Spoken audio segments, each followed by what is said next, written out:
একদিকে নিখুঁত ফুটবলের প্রদর্শনী, অন্যদিকে শেষ মুহূর্তে হৃদস্পন্দন থামানো নাটক। হাই, আমি আবিদ হাসান। ওয়েলকাম টু টিটং স্পোর্টস। লস অ্যাঞ্জেলেসের মাঠে স্পেন যেন ছিল সবকিছুতেই এক নাম্বার। বল রিকভারি, বল নিয়ন্ত্রণ, বল পজিশনিং, বল হোল্ডিং, পাসিং, ব্লকিং, গোলকিপিং, যেখানে দেখবেন না কেন স্পেন ছিল প্রতিটা পজিশনে এক নম্বরে। স্পেন যদি বল লুজ করে সেখানে তাদের বল রিকভারি করতে তাদের টাইম ছিল মাত্র 12 সেকেন্ডের মতো। কুকুরেয়ার দুর্দান্ত ক্রস থেকে যেভাবে বলটা জালে জড়ালেন, ডিফেন্ডারদের বোকা বানিয়ে যেভাবে জালে জড়ালেন, সবাই যেন হতভম্ব।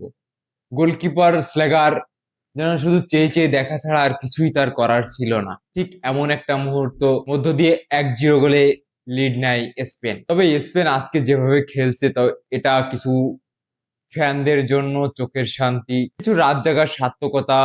লামিন ইয়ামালের একের পর এক ড্রিবলিং, একের পর এক ক্রস, যেন চোখে লেগে থাকার মতো কিছু দৃশ্য। পেদ্রি সেই অসাধারণ ফাইনাল থার্ডে থ্রো, ভাই কি ছিল না আজকের ম্যাচে।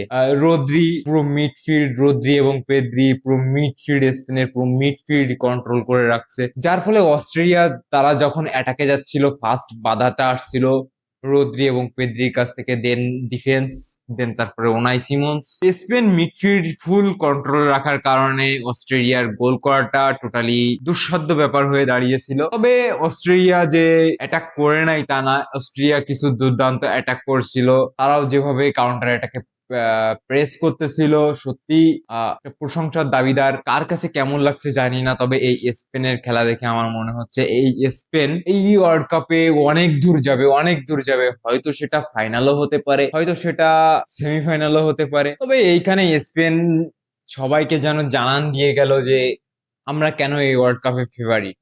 অন্যদিকে টরন্টোতে যা ঘটলো সেটা সম্পূর্ণ হৃদস্পন্দন থামিয়ে দেওয়ার মতো মুহূর্ত, সম্পূর্ণ হৃদস্পন্দন থামিয়ে দেওয়ার মতো একটা খেলা। ম্যাচের প্রথমার্ধ ছিল গোল শূন্য ড্র, কিন্তু ছিল উত্তেজনার তুঙ্গে। কিন্তু দ্বিতীয় অর্ধ শুরু হতেই বদলে গেল সবকিছুর হিসাব।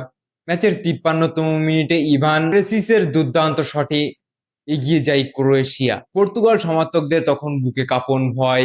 একটা সময় মনে হচ্ছিল পর্তুগাল মিডফিল্ড কন্ট্রোলটা লুজ করে ফেলার কারণে মনে হচ্ছিল পর্তুগাল ম্যাচটা হেরেও যেতে পারে, কিন্তু না।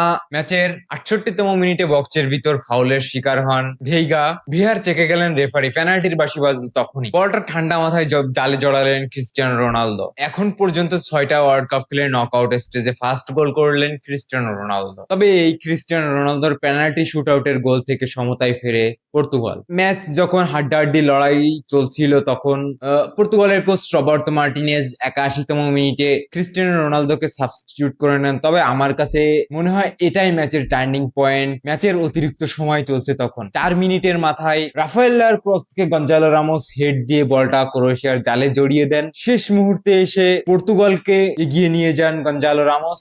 যেন পুরো স্টেডিয়াম বিস্ফোরিত, পুরো স্টেডিয়াম উত্তেজনায় ফেটে পড়লো। তবে ক্রোয়েশিয়াও শেষ পর্যন্ত চেষ্টা করে গিয়েছিল। তারা একদম শেষ মুহূর্তে এসে ক্রোয়েশিয়া বল একবার জালে জড়িয়েও দিয়েছিল, কিন্তু অফসাইডের কারণে গোলটা বাতিল হয়। তবে শেষ পর্যন্ত 2-1 জয় নিয়ে রাউন্ড অফ 16-এ চলে যায় পর্তুগাল। বিদায় হয় লুকা মদ্রিচের, the great midfielder, the great legend of Croatia.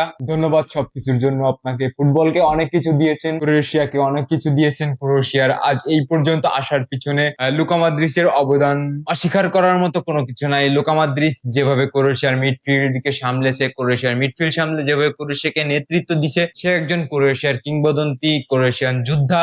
ধন্যবাদ লুকা মদ্রিচ, আমাদেরকে এত সুন্দর ফুটবল উপহার দেওয়ার জন্য, এত সুন্দর মিডফিল্ড কন্ট্রোলিং দেখানোর জন্য, সবকিছুর জন্য ধন্যবাদ লুকা মদ্রিচ। হয়তো আমরা দেখতে পাবো না সেই জাদুকারী মুহূর্তগুলো, সেই জাদুকারী পাসগুলো, সেই ফাইনাল থার্ডে জাদুকারী থ্রোগুলো, যেগুলো থেকে স্ট্রাইকাররা গোল বের করে নিয়ে আসে। সবকিছুর জন্য আবারও ধন্যবাদ লুকা মদ্রিচ। তবে এই 2 ম্যাচে যা দেখলাম, স্পেনের নিখুঁত নিয়ন্ত্রণ, বল পজিশন মোটেও লুজ করা যাবে না। স্পেন যেন চাই তারা যেন একদম ক্লিয়ার ফুটবল খেলতে, একদম নিয়ন্ত্রণ ডমিনেটিং ফুটবলটা খেলতে। অন্যদিকে পর্তুগাল যেন তারা দেখালো তারা শেষ মুহূর্ত পর্যন্ত লড়াই করতে জানে, তারা ফিরে আসতে জানে। তবে সব থেকে মজার বিষয় কি জানেন, এই স্পেন এবং পর্তুগাল রাউন্ড অফ 16-এ 2 দলই হবে মুখোমুখি। কারা যেতে পারে পরের রাউন্ডে, আপনার কি মনে হয় কমেন্ট বক্সে জানিয়ে দিতে পারেন আমাকে। এবং স্কোর লাইন, পর্তুগাল এবং স্পেনের স্কোর লাইন প্রেডিকশন জানিয়ে দিতে পারেন আমার কমেন্ট বক্সে। ফুটবলের সাথে থাকুন, টিটং স্পোর্টস এর সাথে থাকুন।